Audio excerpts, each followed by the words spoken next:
اور نیت خالص ہو اللہ اس کو منزل تک پہنچا دیتا ہے۔ اب آپ کے سامنے اسی بات کو مزید قرآن حدیث کی روشنی میں بیان کرنے کے لیے 10 منٹ کے لیے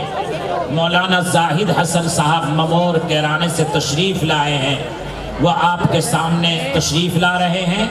ان کا نورانی ایمانی خطاب سنیں۔ یعنی اتنا ظلم تھا، اتنا جبر تھا، کمزوروں کو، لاچاروں کو، غلاموں کو، بے بسوں کو، یتیموں کو کوئی بھی اپنے پاس لگانے کے لیے تیار نہیں تھا۔ حد تو یہ ہو چکی تھی کہ اگر غلام کسی مجلس میں آ جاتے تھے رؤسا کی، میرے بھائیوں، ان کی توہین ہو جایا کرتی تھی، مگر میرے نبی جناب حضرت محمد الرسول اللہ صلی اللہ تعالیٰ علیہ وسلم، جن کو اللہ تبارک و تعالیٰ نے ساری مخلوقات میں سب سے اشرف اور افضل بنا کر کے بھیجا، میرے بھائیوں، آپ نے اس انسانیت کو جو اس وقت میں سسک رہی تھی، جس کا کوئی پرسان حال نہیں تھا، جس کو کوئی غریب لگانے کے لیے تیار نہیں تھا، ان تمام مظلوموں کو، بے کسوں کو، یتیموں کو، بے سہاروں کو اپنے کلیجے سے لگایا اور اپنے پاس بٹھایا، ان کو عزتیں دی، ان کا احترام کیا۔ میرے بھائی، اس کا دیکھنے کو یہ ملا کہ جو لوگ اب سے پہلے ذلیل اور خوار ہو رہے تھے وہ آپ کے پاس لگنے شروع ہو گئے، ان کو عزتیں ملنی شروع ہو گئی۔ ایک مرتبہ کا واقعہ ہے کہ حضرت بلال رضی اللہ تعالیٰ عنہ کا واقعہ لکھا گیا ہے کہ آپ ایک مرتبہ رات میں، ان کو بخار ہو رہا تھا، انتہائی درجے کے پریشان تھے اور جسم کے اوپر لرزہ طاری ہو رہا تھا، اور اس کے مالک نے، حضرت بلال رضی اللہ تعالیٰ عنہ کے مالک نے یہ کہا کہ آپ کو یہ چکی چلانی ہے، اتنا ان کے اوپر کام سونپ دیا گیا۔ تو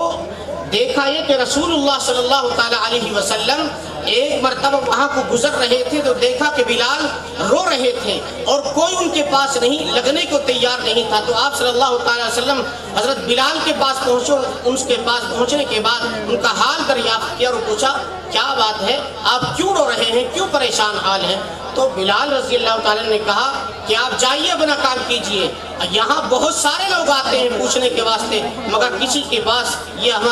میری پریشانی کا کوئی حل نہیں ہے، کوئی کسی کا سہارا نہیں ہے، یہاں سب ستانے کے واسطے آتے ہیں، پریشان کرنے کے واسطے آتے ہیں۔ نبی صلی اللہ تعالیٰ علیہ وسلم نے پوچھا نہیں، آپ مجھے بتائیں آپ کو کیا پریشانی ہے۔ میرے دوست بزرگوں بھائیوں، جب نبی اکرم صلی اللہ تعالیٰ علیہ وسلم نے حضرت بلال کا ہاتھ پکڑ کر دیکھا تو آپ کو دیکھا کہ انتہائی درجے کا بخار چڑھا ہوا تھا، آپ پریشان حال تھے، آپ کے جسم کے اوپر لرزہ طاری تھا، اور آپ نے فرمایا بلال کہ تم پریشان مت ہو، جو تمہارے اوپر تمہارے سردار نے کام سونپا ہے اس کام کو کرنے کے لیے میں تیار ہوں۔ تو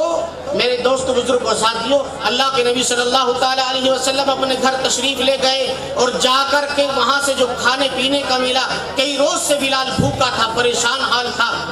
میرے دوستو بزرگوں ساتھیوں، اپنے گھر سے کھانے پینے کی اشیاء لائے، دودھ لائے، اور بلال رضی اللہ تعالیٰ عنہ کو دودھ پلایا اور کھانے کی چیزیں کھلا کر کے بلال رضی اللہ تعالیٰ عنہ سے کہا بلال آپ آرام کر لیجئے، آپ کی جو ذمہ داری کا کام ہے اس کو میں خود کر لیتا ہوں۔ میرے دوستو بزرگوں بھائیوں، مجھے بتلانا اس واقعے سے یہ ہے کہ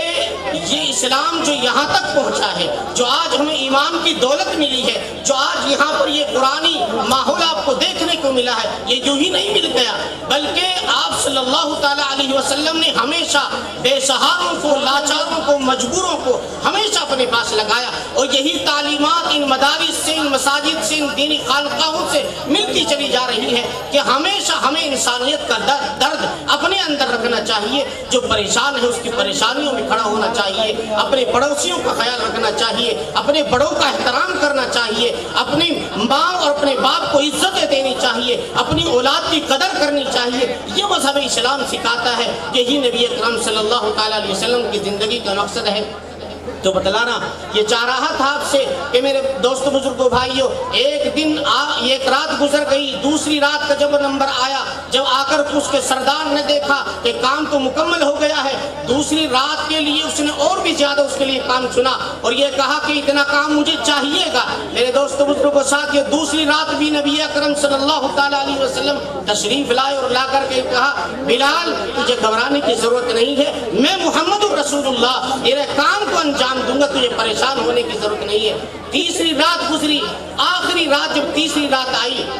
میرے دوست بزرگوں ساتھیوں, بلال رضی اللہ تعالیٰ کہنے لگے نہیں نہیں میرے آقا, میں آپ سے اب زیادہ کام لینا نہیں چاہتا, مجھے صحت مل چکی ہے, مجھے اللہ نے تندرستی دے دی ہے. میرے دوست بزرگوں ساتھیوں, حضرت بلال رضی اللہ تعالیٰ کے اوپر جو حالات آئے کہ آپ کو سرداروں نے اتنا ستایا, پریشان کیا کہ آپ کے جسم کے اوپر جو پتھر کی چٹانیں رکھی جایا کرتی تھی اور ایک کلمہ ان سے کہلوانے کی کوشش چل رہی تھی, ان سے کہا جاتا تھا کہ صرف آپ اتنا کہہ دیں کہ میں محمد سے کوئی واسطہ نہیں رکھتا, میں ان سے کوئی محبت نہیں رکھتا, میں ان کے کلمہ نہیں پڑھتا. وہ محبت تھی جو برسوں کی محبت آپ کے جسم میں سرایت کر چکی تھی, آپ کے خون کے اندر بس گئی تھی. حضرت بلال نے کہا میں دم توڑ تو سکتا ہوں, میں جان تو گنوا سکتا ہوں, لیکن محمد الرسول اللہ صلی اللہ تعالیٰ علیہ وسلم کا دین نہیں چھوڑ سکتا. میرے دوستو, میرے بزرگوں بھائیوں, ہمیں نبی اکرم صلی اللہ تعالیٰ علیہ وسلم نے جو ہدایات عطا کی ہے, جو اخلاق عطا کیے ہیں, جو کردار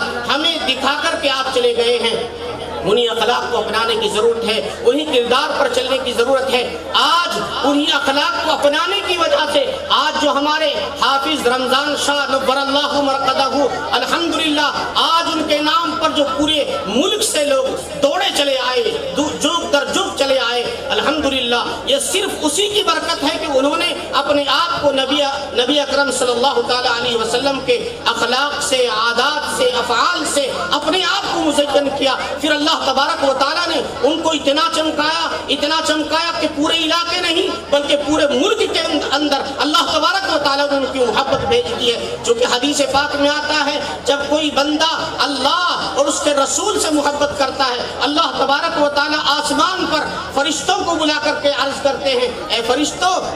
میں فلاں بندے سے محبت کرتا ہوں, میں اس سے لاڈ کرتا ہوں, لہذا تمہیں بھی تلقین کرتا ہوں اور دنیا میں جا کر کے اعلان کر دیجئے کہ میں فلاں بندے سے محبت کرتا ہوں. اسی محبت کا ثمرہ ہے. میرے دوستوں بزرگوں ساتھیوں, آج ہمیں بھی اپنے آپ کو نبی اکرم صلی اللہ تعالیٰ علیہ وسلم کے لائے ہوئے دین کے مطابق عمل کرنے کی اللہ توفیق عطا فرما دے. انہی باتوں پر میں اپنی بات کو ختم کرتا ہوں. واخر دعوانا ان الحمدللہ رب